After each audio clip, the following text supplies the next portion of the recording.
Hello friends, this is Rajni Singh and welcome to Unnati study academy. जैसे कि आप सबको पता है कि यूजीसी से डिटेल आ गई है कि नेट का जो एग्ज़ाम है वो जून में होने वाला है। तो ये पक्का है कि जून में एग्ज़ाम होगा। तो उसी से हम अंदाज़ा लगाएं तो अप्रैल के लास्ट वीक में इसका नोटिफिकेशन आ जाएगा, फॉर्म फिलिंग स्टार्ट हो जाएगी। तो अपनी प्रिपरेशन अच्छे से करिए, अच्छे से जुट जाइए। इसमें जो भी 2 महीने 2.5 महीने का जो टाइम है, आप अच्छे से तैयारी करिए और आज पेपर को दीजिए। तो आज हम बात करने वाले हैं पेपर 1 की। पेपर 1 का मैं सिलेबस आपको बता रही हूँ और कुछ मैं इसमें इंपॉर्टेंट टॉपिक्स भी आपको बताऊंगी। उन टॉपिक्स को आप अच्छे से करके जाइए तो आपको बहुत ही बेनिफिट मिलेगा। तो पेपर 1 हमारे सामने है, शिक्षण और शोध अभिवृत्ति। इसके अंदर आप देखेंगे 10 यूनिट्स हैं टोटल। हम पहला यूनिट है शिक्षण अभिवृत्ति। शिक्षण अभिवृत्ति में ये कुछ सब टॉपिक्स हैं, जैसे कि शिक्षण की अवधारणाएं, उद्देश्य, शिक्षण का स्तर क्या है, विशेषताएं क्या है, शिक्षार्थी की विशेषताएं क्या है, और ये शिक्षण सहायक सामग्री, मूल्यांकन, ये सारे सब टॉपिक्स हैं। तो इसमें से कुछ टॉपिक है जैसे कि शिक्षण प्रभावक तत्व, ये वाला सब टॉपिक ये इम्पोर्टेंट है, आप इसको अच्छे से करिए। और उच्च अधिगम संस्थाओं में शिक्षण की पद्धति, इसी से नीचे वाला जो टॉपिक है इसको करिए।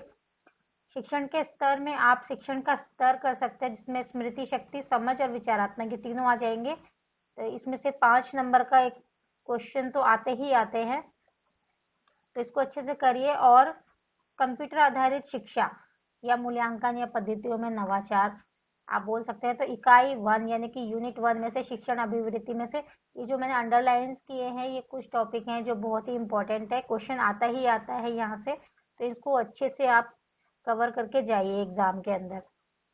अगली यूनिट देख लेते हैं हम, यूनिट 2 शोध अभिवृत्ति। शोध क्या होता है? रिसर्च। रिसर्च अभिवृत्ति, इसमें भी 5 नंबर से क्वेश्चन आता है। शोध के चरण इम्पोर्टेंट सब टॉपिक है ये, इसको बहुत अच्छे से करिएगा। शोध प्रबंध एवं आलेख, इससे नीचे वाला जो टॉपिक है ये बहुत इंपॉर्टेंट टॉपिक है। और सबसे ज्यादा आता है कि ये शोध पद्धतियां है ना, जिसमें गुणात्मक और मात्रात्मक दिया हुआ है, इससे एक क्वेश्चन जरूर आता है, तो इसे अच्छे से करिएगा। यूनिट 3 की बात करते हैं, बोध। बोध तो आप जानते हैं, गद्यांश दिया जाएगा, उसमें से क्वेश्चन आएंगे, प्रश्न पूछे जाएंगे, उसको अच्छे से समझना है, आपको रीड करना है और उसी के हिसाब से ही उसमें क्वेश्चन दिए होंगे नीचे, उनको अच्छे से आपको करना है। अगली यूनिट है संप्रेक्षण। संप्रेक्षण से क्वेश्चन आएंगे। संप्रेक्षण में प्रभावी संप्रेक्षण। संप्रेक्षण क्या होता है? मतलब बातचीत करना, आदान प्रदान करना, अपनी सोच को, अपनी समझ को दूसरे तक पहुंचाना, संप्रेक्षण, उसे संप्रेक्षण कहते हैं। तो इसके अंदर जैसे प्रभावी संप्रेक्षण, ये वाला टॉपिक बहुत इंपॉर्टेंट है, इससे क्वेश्चन बनता है। तो ये अच्छे से इसको समझ के करेंगे, इसको हम क्लास में भी हम समझेंगे अपने ऑनलाइन क्लास में। प्रभावी संप्रेक्षण में क्या बाधाएं हैं? जो भी प्रभावी संप्रेक्षण होता है उसमें बाधाएं कौन कौन सी आती हैं, ये टॉपिक भी इम्पोर्टेंट है बहुत, तो इसे भी अच्छे से समझेंगे। नेक्स्ट यूनिट हम देखते हैं गणितीय तर्क और अभिवृत्ति। मैथमेटिकल से रिलेटेड आ गया, इसमें तर्क के प्रकार हैं, संख्या हैं। तो आप गणितीय अभिवृत्ति में ये वाला जो क्वेश्चन है, जैसे अंश, समय, दूरी, अनुपात, समानुपात, प्रतिशत, लाभ, हानि, इससे रिलेटेड क्वेश्चंस आप अच्छे से प्रैक्टिस करिए घर में। आप देखेंगे 6, 7 में 8, 9 की आप एनसीईआरटी देखेंगे अब उठा के, उसमें बहुत ही इजी क्वेश्चन आते हैं। ऐसा नहीं है कि बहुत ट्रिकी आते हैं, बस थोड़ा समझ के ऊपर है। आप जब उसको समझ जाएंगे तो आपको करने में आसानी होगी। तो प्रैक्टिस करना शुरू कर दीजिए। बेसिक लेवल का मैथ्स आता है, तो ये वाला जो अंश, समय और दूरी, अनुपात, समानुपात, प्रतिशत, लाभ, हानि, ये जितने भी टॉपिक्स हैं, इनसे रिलेटेड आप क्वेश्चन की प्रैक्टिस स्टार्ट कर दीजिए। इनसे एक क्वेश्चन तो जरूर आते ही आते हैं। नेक्स्ट यूनिट हम देख लेते हैं, यूनिट नंबर 6 है हमारी युक्तियुक्त तर्क। युक्तियुक्त तर्क यानी कि युक्ति के ढांचे का बोध। युक्तियुक्त तर्क होता है कि आप अपना, जैसे कि रीजनिंग हो गया, रीजनिंग से रिलेटेड क्वेश्चन आते हैं, तो इसके युक्ति के ढांचे का बोध क्या है। इसमें सबसे ज्यादा आता है, जो आता है युक्ति के प्रकार। प्रकार कौन कौन से हैं, उससे रिलेटेड क्वेश्चन आता है। जैसे निगमनात्मक और आगमनात्मक युक्ति, मूल्यांकन क्या है, विशिष्टीकरण क्या है, इससे क्वेश्चन तो जरूर बनता है, तो आप इसे अच्छे से करिएगा। वेन आरेख, जैसे आप देख रहे हैं ना, आरेख मतलब एक ग्राफ वाला क्वेश्चन आ जाता है।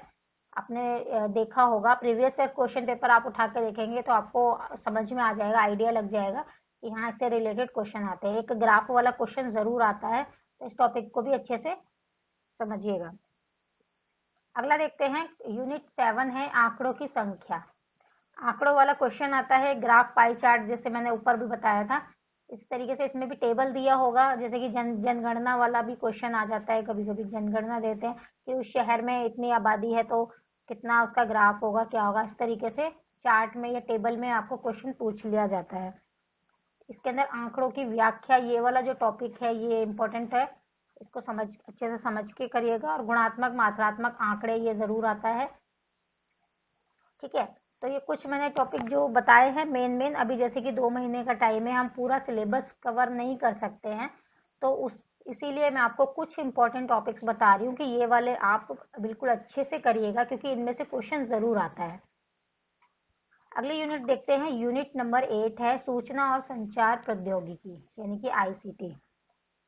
आईसीटी में इसमें संक्षिप्तियां, शब्दावली, ये अच्छे से करिएगा। इंटरनेट वाला, इंटरनेट हो गया, इंटरनेट से रिलेटेड एक क्वेश्चन जरूर आ जाता है। इंस्टाग्राम, ईमेल, इससे रिलेटेड आ जाता है, तो इसको अच्छे से टॉपिक को क्लियर करके समझ के अच्छे से करिएगा। नेक्स्ट यूनिट हम देख लेते हैं, यूनिट नंबर 9, लोक विकास पर्यावरण। अब इसमें क्या है, इसमें सिर्फ ये है कि जिसकी वायु प्रदूषण हो गया, प्रदूषण से रिलेटेड, क्योंकि पर्यावरण का टॉपिक है, प्रदूषण, जल प्रदूषण, मृदा प्रदूषण, इससे एक क्वेश्चन पक्का है। और इसमें है नई शिक्षा नीति से क्वेश्चन आएगा, नई शिक्षा नीति जरूर करिएगा, ठीक है। और जैसे कि इसमें दिया हुआ है अभी प्राकृतिक और ऊर्जा के स्रोत, जैसे ये वाला टॉपिक है प्राकृतिक और ऊर्जा के स्रोत। सौरमंडल, सौरमंडल क्या है, पवन, मृदा, जल, भूताप, इससे क्वेश्चन तो जरूर आता ही आता है। एक टॉपिक है ये प्राकृतिक जोखिम, आपदाएं, पर्यावरण संरक्षण अधिनियम 1986, तो ये वाला तो बहुत ही इंपॉर्टेंट है, वेरी वेरी इंपॉर्टेंट।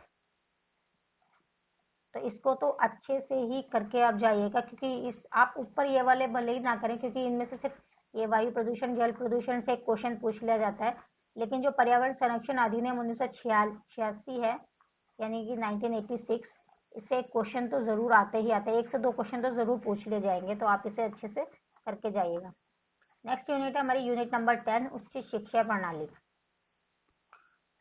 ये वाला यूनिट जो है बहुत इंपॉर्टेंट है, क्योंकि अभी जैसे शिक्षा की नीति भी नई बनी है, तो आप उसको बहुत अच्छे से समझ के करिएगा। एक एक पॉइंट्स आपके दिमाग में होने चाहिए, क्योंकि अभी अभी नई शिक्षा नीति बनाई गई है, आप लोगों को पता ही है, तो इससे क्वेश्चन तो बनते ही बनते हैं, एक या 2 क्वेश्चन तो जरूर आएंगे। तो ये फ्रेंड्स, ये थी आज की वीडियो। मैंने इसमें पेपर 1 जो जनरल पेपर होता है, पेपर 1 जो जनरल पेपर होता है, जो सबके लिए एक ही जैसा आता है, चाहे आप कोई सा भी सब्जेक्ट वन है, वो सबके लिए इक्वल आएगा। तो जिसमें 10 यूनिट्स हैं, 10 यूनिट्स में भी मैंने कुछ इंपॉर्टेंट टॉपिक्स आपको बताए हैं, ताकि आप उन्हें अच्छे से कर सके, क्योंकि टाइम ज़्यादा नहीं है, हमें 2 महीने के अंदर ही सारा कुछ कवर करना है, इसलिए तो इसे अच्छे से करिएगा, अच्छे से समझिएगा। कुछ टॉपिक्स मैं करवाऊंगी भी, नेक्स्ट वीडियो में मिलते हैं। अगर आज की वीडियो आपको अच्छी लगी हो तो चैनल को लाइक, शेयर, सब्सक्राइब जरूर करें। तो चलिए मिलते हैं नेक्स्ट वीडियो में, तब तक के लिए goodbye and take care, और पढ़ते रहिए, अच्छे से प्रिपरेशन करिए और अच्छे से एग्जाम को क्लियर कीजिए।